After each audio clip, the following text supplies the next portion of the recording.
Ve c'è che urtocià di eredità a Israelis de terra di Canaan. C'è che ur destinare in eredità il predi Aleazar e Giosuè fidi Nun, cui sorestans des fameis des tribus di Israele.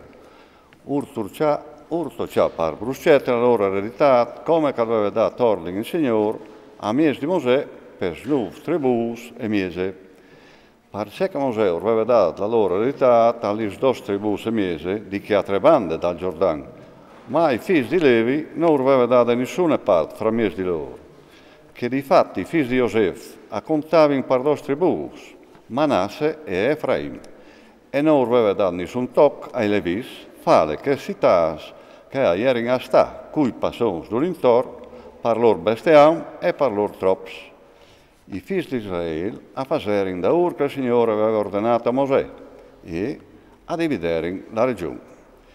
I figli di Giuda all'erano di Giosuè a Galgale e Caleb, figlio di Efune il Kenisit, gli disse: Tu sai pur, c'è che il Signore gli ha detto a Mosè, uomo di Dio, a riguardo di me e di te a Cades Barnea. Io avevo 40 anni quando Mosè, famiglia di Dio, mi mandò di Cades Barnea a esplorare questa regione e io i contai pont per pont. Ma però i frati che erano venuti su con me a cercare di ciunciare spirito al popolo, alla quale che io volevo indotto da ora dal Signore mio Dio. In che di Mosè al fasè che giuramento. Sta sicuro che la tua tiara che il tuo pita, la balinade, sarà to per eredità, to e di che da ora di te per sempre, perché che tu sei slato indotto da ora dal Signore mio Dio. Dinche volte il Signore mi ha guardato la vita da ora delle sue promesse e son biel 45 anni che il Signore gli ha fatto questo discorso a Mosè.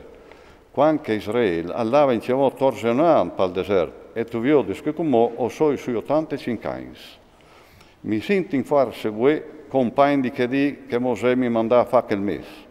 La mia forza di voi aveva la forza di che volte, sedi per combatti che per l'anno denaro e in da ora.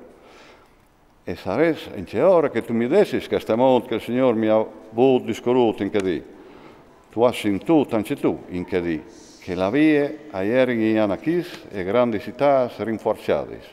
Ma se il Signore ha le di me bande, io farai talonare come che l'ha detto il Signore. Giosuè al bene di Caleb, figlio di Efune, e il lasse Hebron in eredità. Perché Hebron all'iere e all'eredità fin tra mai voi la eredità di Caleb, figlio di Efune il Kenisit, perché che era là da ora al Signore, Dio di Israele, senza mai clopà. Parvieri, il nome di Hebron, all'iere Kiriat Arbe. Arbe sarebbe stato l'uomo più bulo da Anachis e il paese al tirafla de guerre.